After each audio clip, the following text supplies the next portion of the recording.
So I remember when I was a teenager, when YouTube was first getting big, there was this black guy that had a channel. I remember his name, but I'm not about to say it because he is trash and he's very much still around.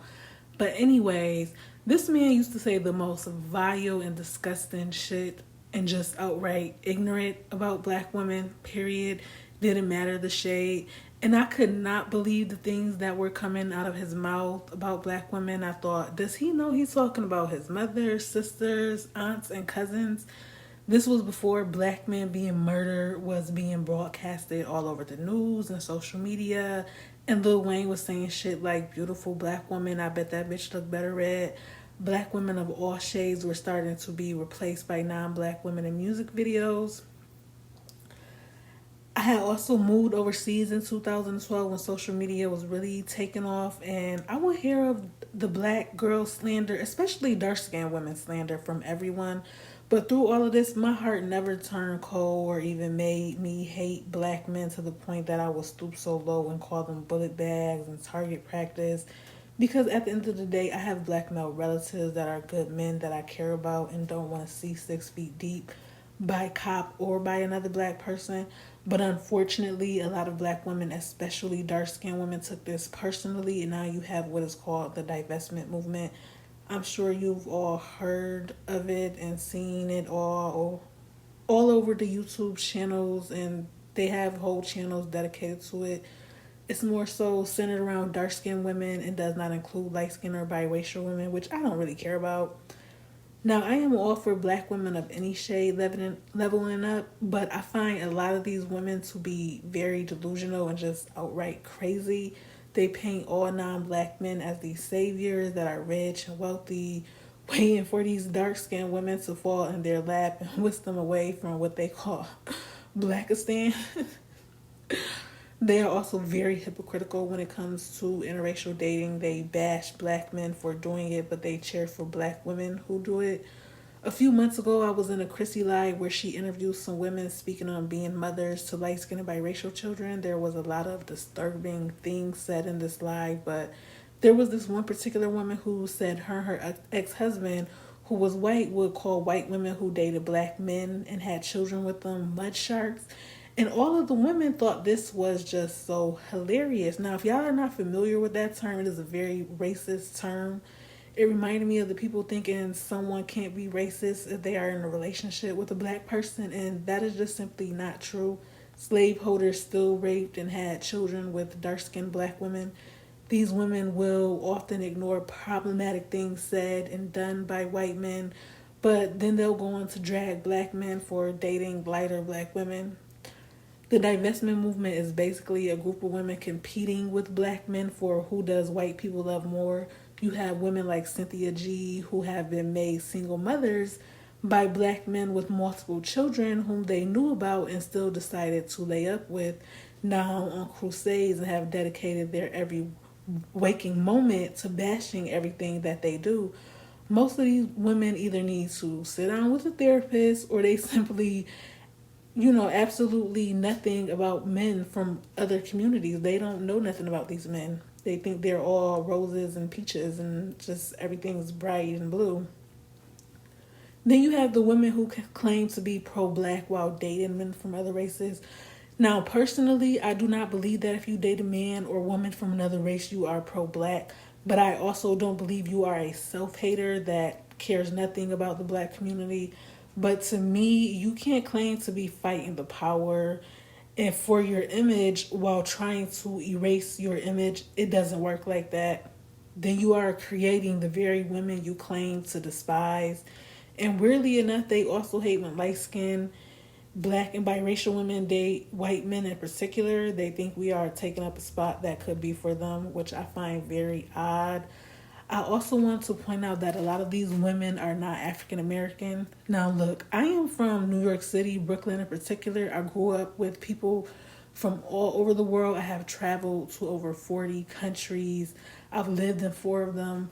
But I'm not going to ignore the fact that a lot of these colorism takes are not from American women. I grew up with a lot of West Indian and African women in New York City who come from families who absolutely despise Black Americans and didn't want their children hanging around us and would say some really fucked up shit about us. Now, I'm not gonna lie. One thing about us Black Americans, we are not gonna let you disrespect us to our face or in our present and let you go unchecked. But a lot of these women were dark skinned, and Black American men in particular either dated other Black American women or they didn't date Black women at all. Then you have the West Indian and African men who had no problems dating Black American girls, and these women would feel slighted in some type of way about this. Now you have them on the net bashing Black American men because they won't date them, but they usually leave out the men of their own communities and how problematic they are. Those women also are the main ones who seem to have this deep love affair with white men that I notice dark-skinned Black American women tend not to have because of our history in America. They also blame Black Americans for their skin bleaching in their own communities, which is odd because I didn't grow up with relatives who bleached or even know any other Black Americans who did. If you notice, a lot of the very popular YouTube interracial couples are not with Black American women. Neither are the ones who stay blaming colorism on us. Most Black American women, light or dark, will date within the diaspora before we choose a man from another race. I have a very huge family, and some of them are married to men from other countries, and they are loved and were welcomed into the family with no problems. You even have these divestors arguing over which group of Black women do white men prefer the most, which is absolutely pathetic. They are also leading the conversation about the one drop rule when they know absolutely nothing about its history. They are even calling regular, everyday, light-skinned people white passing, another thing they know absolutely nothing about. If you pay attention to media, a lot of dark-skinned American women are being replaced in entertainment by foreign women from overseas in media, but they are more worried about biracial and light-skinned American women.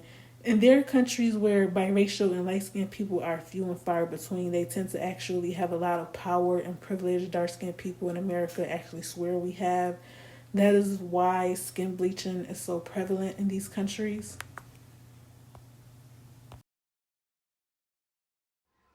So how long you been bleaching? When you started to bleach? Lord Jesus, for ambi days. You know much years that lady from me I go school. Long time from about me now. 8th grade or 9th grade. That sounds early to start. How come you started so early? As me telling you, so I'm going to the house with my sister. And my sister do the thing, so I just try that and say I'm going to try it though. And when I try it, it work, but it's not a constant thing because I do it on and off. Because you don't know if you go straight through a real thin out thing and you don't know. So I do it on and off. This minute more white, this minute more dark. You get me? So it's not a constant thing when I ever white. It used to be more women having this interest in fixing up themselves, fixing up their skin, and now we have men and women who are moving towards it and seeing it as a high fashion and style.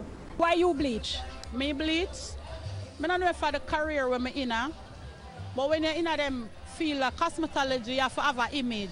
Already you can't do ear for you look like you can't do ear, they must stop on your foot. You have to have with the cake so cool like me wash my face with the cake so. Brown, you can't get brown, you could have buy every cake soap in a town. Cake soap can't bleach you. It's either the injection, the pill, or rubbings. A lot of our customers come and ask for the cake soap, and they ask for that artist cake soap. And I say, I don't have it, love, but I have better than that. I have the African black soap, and the African black soap is better than cake soap. Could I buy every soap that I told you can't get brown? If I use Nepazone gel, volume 40, this me use. It not gonna work for she. It not gonna work for she because she's stubborn. It really work. It work for me. Shafia use one only per mix up on the cake soap. The dancehall scene in Jamaica is the center stage for all of the latest dance moves, trends, and fashions. While exploring the dancehall scene, I noticed a strange growing trend sweeping the island. Some Jamaicans are bleaching their skin for a drastically lighter complexion. But why in a country where over 90% of the population is black would people desire white skin? Join me as I journey deep into the world of skin bleaching in Jamaica. When I bleach and I catch a really white color, it's even whiter than the real white people, the color that I catch. That's the thing about bleaching in Jamaica. The female, when them see it, them go crazy. Them be like, yo, you're pretty, you're white, you're just white and pretty. So how often do you bleach your skin? Every day. White like Michael Jackson, babes. Tell you, first time I try to get white, I use that Allerderm thing there, put it on my face. And I tell you, say, give me a reaction. It make my face come like them soursop fish there in a water. You know, specker. If you ever know them fish, specker. You know what I'm saying? Black and thing, it look away, I'm white. You see me? When did you decide that you wanted to try it out? And like, what really gave you that push to actually go out and do it? Well, you know, me have like one whole heap of bump on my face and all over. So one day I see my cousin with some. Start whitening wash at House of Feeder Body Care and Spa for 30 days. As you can see, it's very instant. You can see now it's peeling off, and this is December period. So your instant body wash, your whitening instant body wash, it's very, very effective. Just for 30K, the result is instant at House of Feeder Body Care and Spa. As you can see, can you see this? Can you see this? Can you see this? Can you see this? It's so peeling off now. Just come to us of Feeder Body Care and Spa. We get this done for you at 30,000 naira. Can you see? Dead cells peeling off immediately, and it gets. So as you can see, this is not out of the ordinary in these countries. A lot of people like to hide the dirt in their own communities while focusing on others, which is observed. Once they touch down in America, most can care less about what goes on back home. And the ones that are born here, like Eloho, swear they know the ins and outs of the Black American community when they are just as clueless and just as much outsiders as non-Black people. These divestors also think that it is a crime for men to have preferences, when us as women will make it clear if we don't want to date short or broke men. I mean, come on, y'all. We will have a whole list of what we like and don't like. I would never feel disrespected for a man stating his preferences as long as he is not being disrespectful, because I have my own.